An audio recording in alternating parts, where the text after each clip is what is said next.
Good morning. Are you Jetson Bell? Yes, ma'am. And Mr. Bell, in cause number 25 DCCR 0108, you're charged with the third-degree felony offense of unlawful possession of a firearm by a felon, and that is from January 20th of 2024.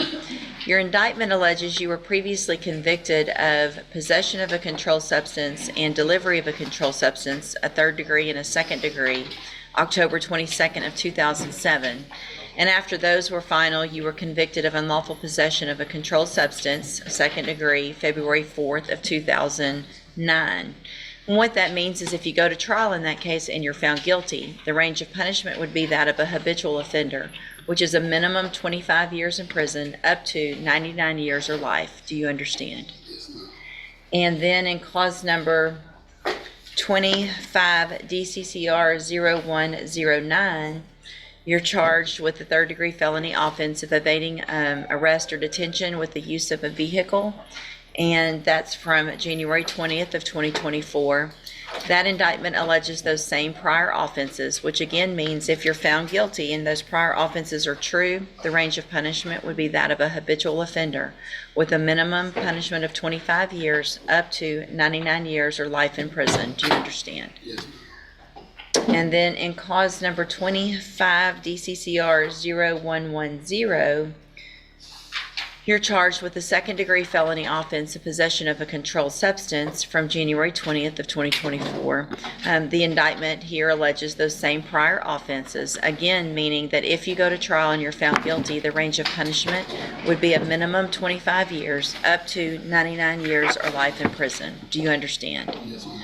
I have here on the computer in each of those cases plea bargain rejections that you've signed with Mr. West that shows that the district attorney... Did you catch that? The DA offered him a plea deal of 25 years, the absolute lowest he could get. But Bell just said no. He's rolling the dice on a trial, even though the punishment could easily skyrocket to 99. Attorney's office has offered, if you wanted to enter a plea of guilty, a 25-year term in the institutional division.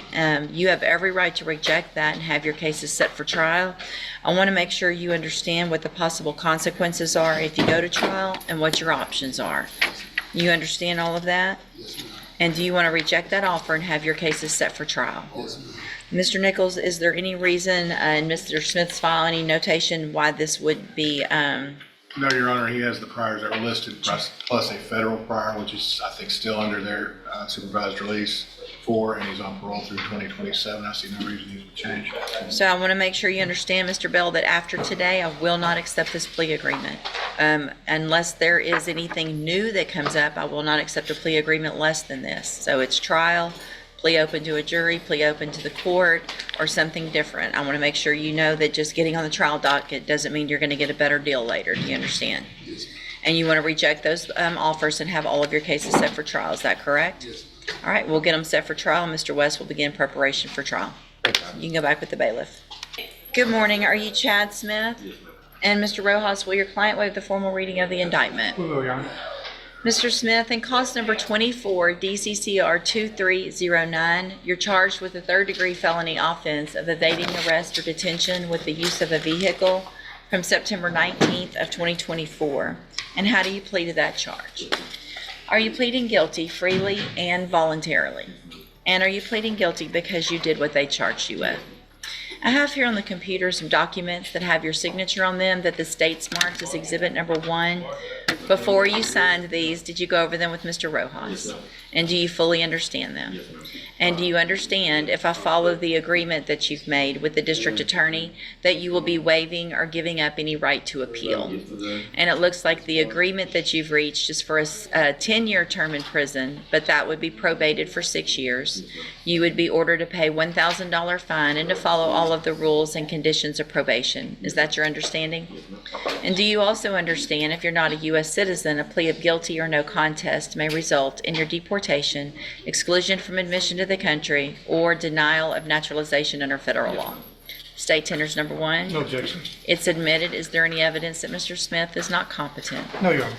All right, sir, I'm going to find that you entered your plea of guilty freely and voluntarily, find that you're mentally competent and you understand the nature and the consequences of that plea, find sufficient evidence to find you guilty. However, I'm going to reset your case for sentencing so the probation department can do a pre-sentence report. That'll give me more information about you, your case, and then we'll come back at a later date for sentencing. Ms. Malfino, what's the state's position with regard to bond based on that plea? Judge, I'm not necessarily opposed to a bond due to the nature of the underlying offense. Would advise the court that he does have a prior state jail from last 2 years ago for a drug possession case out of Brazoria County. And it also looks like there have been some misdemeanor priors as well, but I defer to whatever you think is appropriate.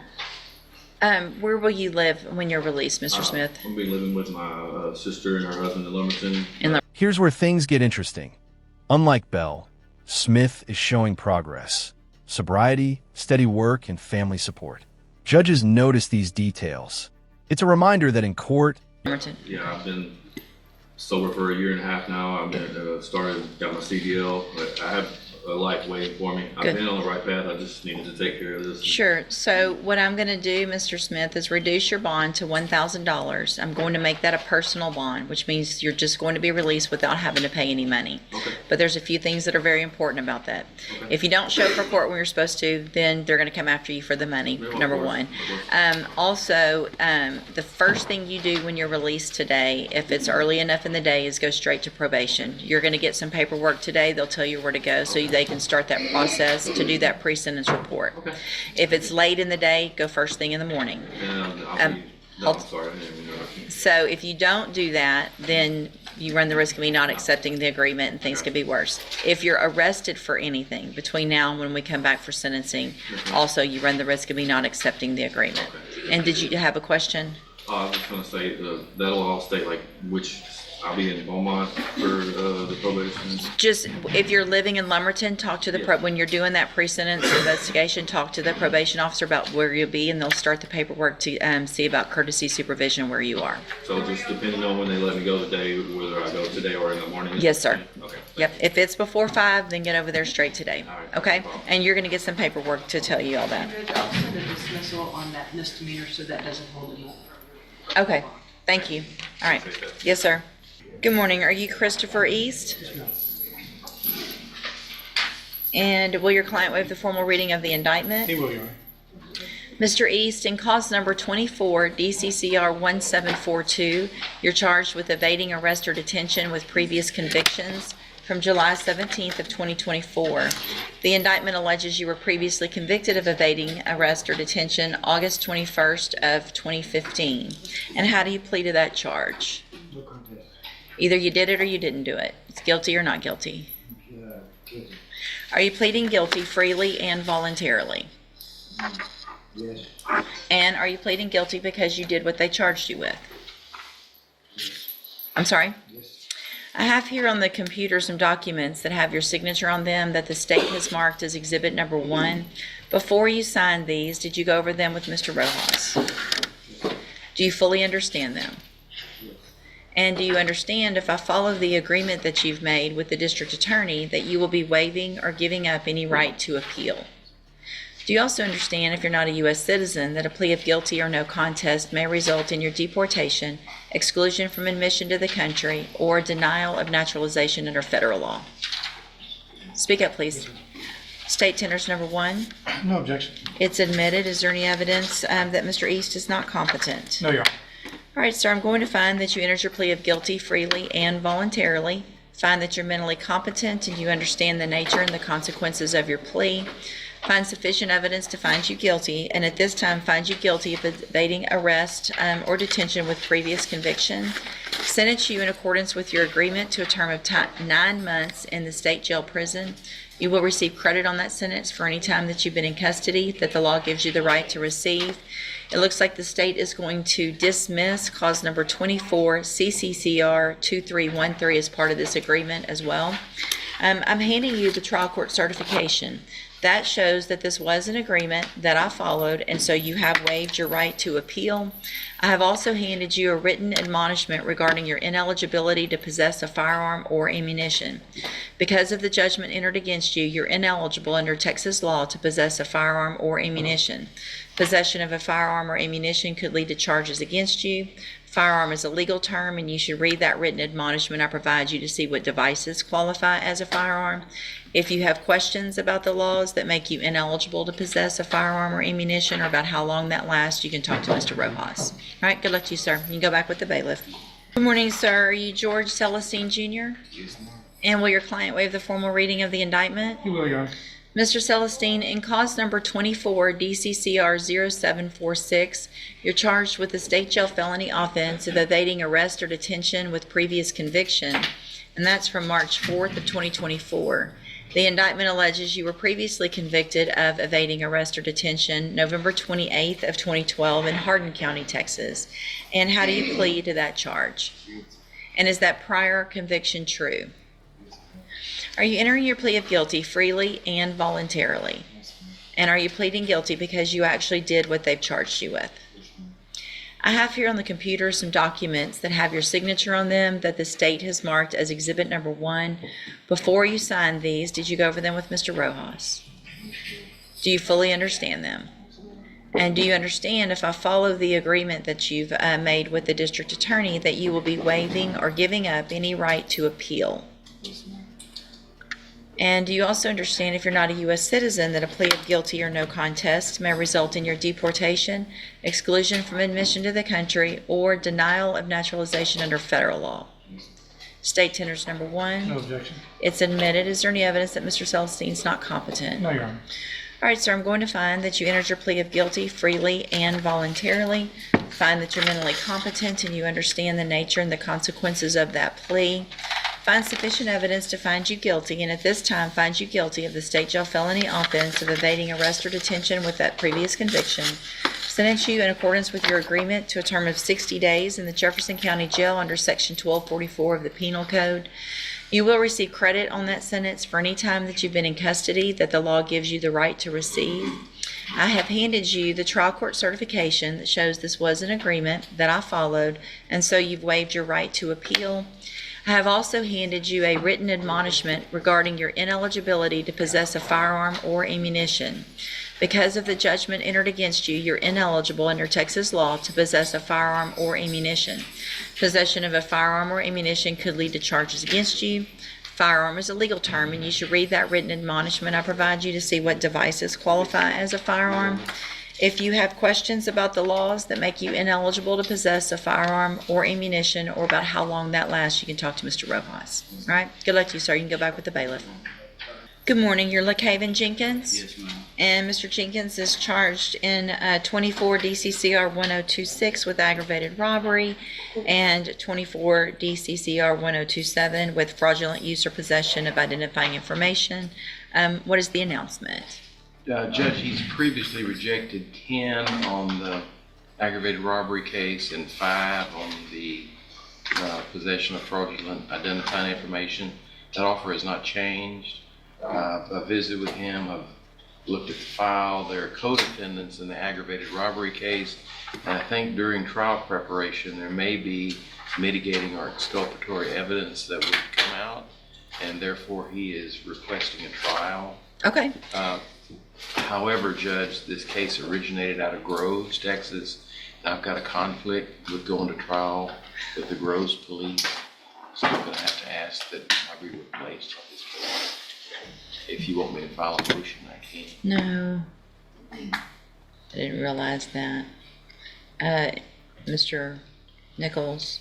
I don't have an objection to his withdrawal, Your Honor. I understand the conflict, and as far as the offer and everything, I know Mr. Smith has been over it several times, and I don't see why it would change, Your Honor. So, Mr. Jenkins, because of, you probably already talked to him about that, I'm not sure, but he's not going to be able to represent you just because of where this happened or allegedly happened. And so what I'm going to do is release Mr. Reynolds today. I'm going to appoint an attorney today. We're going to contact them personally, let them know that you're ready to go forward with trial, that someone else has looked at it, docket. Mr. Reynolds, if you will make sure and get everything you've received once we get that new attorney to them as far as discovery goes. If there's any media, especially, obviously the discovery portal stuff they can get. But if you've received any media, then if you'll get that to that attorney, and then they'll be out there very soon, and we'll have one more court date with that attorney, then we'll get it moved to the trial docket. Yes, ma'am. Okay, you can go back with the bailiff. All right, are you Victoria Bailey? Yes, ma'am. And Ms. Bailey is 25 DCCR 0170 charged with assault on a public servant, and in 25 DCCR 0278 charged with assault of hospital personnel. And Ms. Bailey was evaluated for competency to stand trial by Dr. Gapon. I received that report dated April 22nd of 2025. Dr. Gapon makes the finding in each of these cases that Ms. Bailey is currently not competent to stand trial and that inpatient treatment for competency restoration is warranted. Is there any other evidence with regard to competency? Mr. Parker? None, Your Honor. Mr. Nichols? No, Your Honor. And here's a curveball, competency. If a defendant can't understand the charges or court process, the trial pauses. Bailey isn't heading to prison just yet. Instead, she's being sent for mental health treatment. In criminal law, mental state is just as important as physical evidence. Then at this time, based on that report, I am going to find Ms. Bailey not competent to stand trial, order that inpatient treatment for competency restoration be provided at the appropriate facility, and that to at that facility for a period of not to exceed 120 days from the date Ms. Bailey gets there, and we will await to hear if she has been restored at the end of that 120 days. You can go back with the bailiff, ma'am. 120 days? Well, they're going to send you to a hospital to get you some help to make sure you understand everything better. And so cooperate with everything they want you to do, and we'll get you back here and get your cases taken care of, okay? So I'm going to the hospital, then back to jail? Yes, ma'am. 120 days at the hospital? Well, it depends if you do what they say at the hospital and follow all the instructions, medication, whatever it is, so that you have a better understanding of everything that's going on. Okay? I don't need medicine to understand. You can go back with the bailiff. Good morning, sir. You're Calvin Lee Randall. And Mr. Randall, in cause number 24 DCCR 1278, you're charged with a second-degree felony offense of aggravated assault with a deadly weapon from May 17th of 2024. And what that means is that if you go to trial and you're found guilty, the range of punishment would be between 2 years and up to 20 years in prison. Do you understand? And then in cause number 24 DCCR 1529, you're charged with the second-degree felony offense of unlawfully carrying a weapon on alcohol premises from May 17th of 2024. If you're found guilty in that case, the range of punishment would also be between 2 years and up to 20 years in prison. Do you understand? And then in cause number 24, DCCR 1530, you're charged with the third-degree felony offense of evading arrest or detention with the use of a vehicle from May 17th of 2024. In that case, what that means is if you're found guilty, the range of punishment would be between 2 years and up to 10 years in prison. Do you understand? And then finally, in cause number 21, okay, so we've got an MTRP. Yes, sir. Okay, and that one, you're on probation for aggravated assault causing serious bodily injury.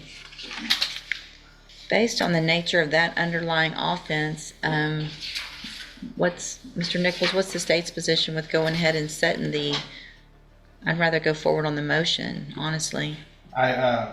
Maybe? I'm looking at Mr. Smith's offers in the case, and that all seems to line up. I don't see why we wouldn't, Your Honor. Set it for, obviously it would take some time. We could set aside half a day and go forward on the motion. It's just as serious as the others, so just as soon get that taken care of. And then if we still need trials at that point, we can get the rest set for trial. So let's do this. I'd like to go through that motion. On those other three cases, before we move to that motion, I do want to go through real quick. I've got plea bargain rejections that you've signed with Mr. Smith that shows that the district attorney's office has made offers if you wanted to enter pleas of guilty. Looks like to 16-year term in the second-degree felony offenses. And so it looks like the offer would be to dismiss the evading arrest or detention with the use of a vehicle for pleas on the aggravated assault with a deadly weapon and the unlawful carrying, those second degrees, for 16-year terms in those cases. Do you understand? And do you want to reject those offers and have your cases set for trial? All right. Best you can, raise your right hand for me. Do you swear or affirm the testimony you're going to give in this hearing will be the truth, the whole truth, and nothing but the truth, so help you God? Thank you, sir. You can put your hand down. Here we go. In cause number 21-36882, I have a first amended motion to revoke your unadjudicated probation. Shows that you were placed on probation August 30th of 2021 for the offense of aggravated assault, family violence, and that was a 10-year deferred probation. Is that correct? It alleges that you violated your probation. Count 1 alleges that you failed to report as directed to the probation department February 21st, May 25th, June 13th, October 12th, and November 5th of 2023. And is that true or not true? Not true. So you reported on those dates? I had, I mean, and hold on. Well, Mr. Smith, I want to make sure if some of them are true. I mean, if he wants to plead not true to everything, that's fine. But Well, I was just thinking, judgment purposes this morning, this plea not true. no, for purpose, he's under oath. If it's true or it's not true. So if you reported, fine. If you didn't report, fine. We're going to get explanations later. okay. So if what I'm reading out to you is not true, obviously the new offenses we're going to have a hearing on. But these administrative violations, if you didn't report, you didn't report. If you did, you did. All right? So on those dates, is it true or not true that you failed to report? True. Okay. Count 2 alleges that you failed to work faithfully at suitable employment and provide verification of that. And is that true or not true? Count 3 alleges that you provided a urine sample on July 3rd of 2023 that tested positive for tetrahydrocannabinol and methamphetamines. And is that true or not true? Count 4 alleges that you failed to provide verification of performing the community service. Is that true or not true? Count 5 alleges that you failed to provide verification of entering and successfully completing the BIP or an anger management program. Is that true or not true? I'm sorry? True. Count 6 alleges that you're behind in your court-assessed fees as of December 5th of 2023 in the amount of $3,192. And is that true or not true? Count 7 alleges that you committed the new offense of aggravated assault with a deadly weapon May 17th of 2024. And is that true or not true? Not true. Count 8 alleges that you committed the new offense of unlawful carrying a weapon on alcohol premises May 17th of 2024. And is that true or not true? Not true. Count 9 alleges that you committed the offense of evading arrest or detention with the use of a vehicle May 17th of 2024. And is that true or not true? Not true. All right, so I'm going to, did you enter your pleas of true to counts 1 through 6 freely and voluntarily? The counts that you pled true to, 1 through 6, did you do that freely and voluntarily? And because those are actually true. All right, then I'm going to find that you entered your pleas of true to counts 1 through 6 freely and voluntarily. Find those counts true. Find sufficient evidence to find you guilty and revoke your probation. I'm not doing that today. I'm going to reset the case for a hearing so that the state can, those are all from the same date. Yes, Your Honor. Correct. I should be able to prove them up. And so we will set this on a date when we're not in trial so that we have a few hours for that, and then we'll see where we get after that and get the other cases set for trial if we need to. All right? You can go back with the bailiff. And I do want an updated report, please. Good morning, sir. You're Brandon Dodd. Yes, ma'am. And Mr. Dodd is charged with the offense of murder in cause number 24 DCCR 2418. Mr. Burbank, what is the announcement? Well, I just need one more setting. I was just tired of Mr. Dodd. I talked to him last week. There's some information that I need in order to be ready at the next time, Sure. I'll be able to announce I'll be up to speed with Mr. Coleman and my client. Okay. All right, so we'll just do one more reset, Mr. Dodd. That way Mr. Burbank can get up to speed on everything, go over everything that he's received evidence-wise with you, and we'll get an announcement at that next court date. All right, so you are Jerry Jenkins? Yes, ma'am. And Mr. Jenkins, there is a new indictment in cause number 25 DCCR 0372. You're charged with aggravated assault with a deadly weapon from March 14th of 2025. And so I'm going to, you have your other cases that are set for trial in June that Mr. Burbank represents you on. We're going to leave those on that court date. I'm going to reset this case to that time as well to give Mr. Burbank some time to get all the information and discovery, visit with the district attorney's office, see if there's any change in anything. Otherwise, we will at least go to trial on the other cases, if not. And Judge, if I may, as our discussions on that proceed, this is also a second degree enhanced, so we're looking at 2 first-degree punishment ranges. Okay. I will be prepared to go to trial on either of them if the court would allow me to choose just based on some different factors. But I will let Mr. Burbank know well in advance of the pretrial date if we cannot reach a resolution, which one I intend to go on. Okay, that's good because we're already getting close, so that would mean getting ready pretty quick potentially on this new one, Mr. Burbank. So if you'll get with Ms. Malfino, make sure he has everything, I'll make sure he has if there's any media. videos or media. Okay, all right, we'll see you back on the pretrial date. Good morning, you're Antoine Dill? Yes, ma'am. And Mr. Dill, you were previously in court and entered pleas of true to counts 1, 2, 3, 4, 5, and 6 in a motion to revoke your unadjudicated probation. On probation for the second-degree felony offense of burglary of a habitation, placed on probation. I think the dates in this updated report are, must be wrong. It says on May 8th, 2025, he met with the high needs officer for the initial visit. Should that be May 2024? Yes. Okay, all right, just want to make sure. So, placed on probation back in April of 2024 for that offense. The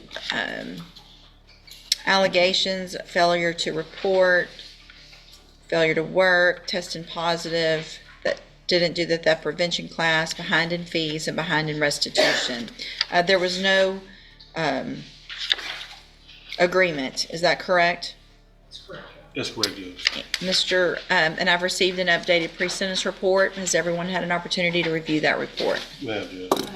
Any additions or corrections to that report? Nothing from the defense, Judge. Nothing to say other than Ms. Court has any addition. Okay. I would like to hear talk. Thank you, ma'am. Go ahead, Mr. Lewis. Judge, this situation, from talking with my client as well as members of his family, is definitely one that his substance abuse issue is something that he definitely needs to address. He's willing to, he understands that that's, definitely been in his way as far as definitely trying to complete his probation successfully.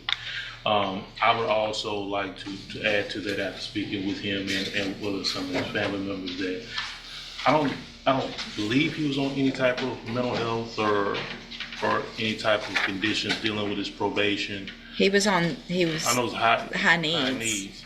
Because from talking with him, there's definitely some things he has gone through in his past that I think affect him and are triggers for him.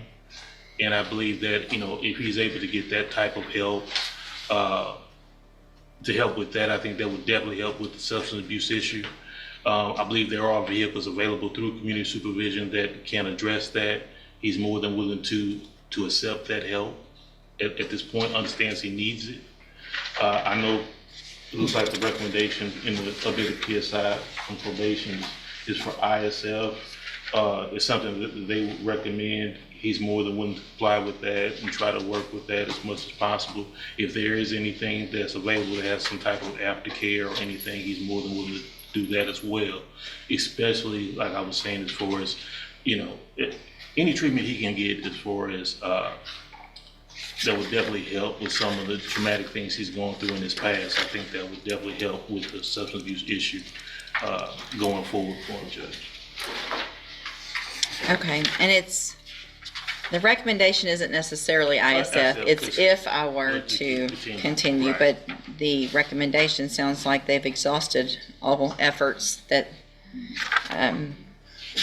anyway, Ms. Smolfino? Judge, I certainly respect all the efforts that Ms. Core has put into this defendant, and I don't ever like to overstep what the recommendation of the probation department is with respect to trying to help a probationer, but my read of it is that it's probably time for revocation, but I certainly would defer to what you all. Well, it sounds like that's the recommendation of probation as well, really. Is that correct, ma'am? Yes, ma'am. Yeah. I mean, sure, go ahead. Please speak. I have made a lot of mistakes in my life. I really have. But I beg you, Your Honor, please give me another chance. And But you begged me when you were here yes, before. ma'am. And I got out, and the second day I was back on the streets. I did not have a plan for my life outside of just getting free. I met with the ASAP team, and they really gave me a lot of inspiration, a lot of hope so that I can change my life. Granted, Ms. Core has done an amazing job as my supervisor, and I apologize to her profusely, but I am not someone who wants to waste away in a jail cell. Well, I am someone so- who wants to. Here's the thing, Mr. Dill. When I looked back at your original pre-sentence report, Yes, ma'am. there wasn't an agreement in that case. It was a cap. And the reason for that cap is because you already have felony criminal history. Yes, ma'am. You've already had 2 felony probations that were both revoked. Yes. And then I gave you probation again because you stood there and did just what you're doing right now. You saying the words, Please. you need to stop because it's not going to get any better. Yes, ma'am. Okay? Yes, ma'am. By what you can say. I appreciate that you probably would like to do what you're saying, Yes, ma'am. but you've been given every opportunity. Probation's worked with you. Again, those felony probation revocations, one was in 19, one was in 2021. It's not like they were a long time ago. You've been given every opportunity on probations now 3 times. 3 times. And she worked with, when I'm reading through this pre-sentence report, Ms. Core tried to contact you. She tried to I didn't reschedule. have a phone. I was just texting. I was homeless. I have been homeless a lot of my life. But that's what probation's for, is to help you. You have to go to probation. You can't keep using those things as an excuse. Yes, ma'am. All right, so I'm going to find that you entered your pleas of true to counts 1 through 6 freely and voluntarily. Yes, ma'am. Find those counts true. Find sufficient evidence to find you guilty, and at this time find you guilty of burglary of a habitation. Yes, ma'am. Going to sentence you to a term of 5 years in the institutional division of the Texas Department of Corrections. You will receive credit on that sentence for any time that you've been in custody that the law gives you the right to receive. I'm going to hand you the trial court certification. I need you to sign that with Mr. Lewis. It shows that this was not an agreement, so you do have some limited rights to appeal. I'm also handing you a written admonishment regarding your ineligibility to possess a firearm or ammunition. Because of the judgment entered against you, you're ineligible under Texas law to possess a firearm or ammunition. Possession of a firearm or ammunition could lead to charges against you. Firearm is a legal term, and you should read that written admonishment I provide you to see what devices qualify as a firearm. If you have questions about the laws that make you ineligible to possess a firearm or ammunition, or about how long that lasts, you can talk to Mr. Lewis. Yes, ma'am. I understand this isn't what you want. Take advantage of it, and when you get out, take advantage of opportunities in the community, because there are some that can help you. Thank you. All right? You can And go I back wanna with say the, one last thing to you, Judge. I will change my life. I hope so, I for will. you. For me. Yeah, I hope so. I really Yes, ma'am. truly do. Yes, All ma'am. right, sign that document, please, sir.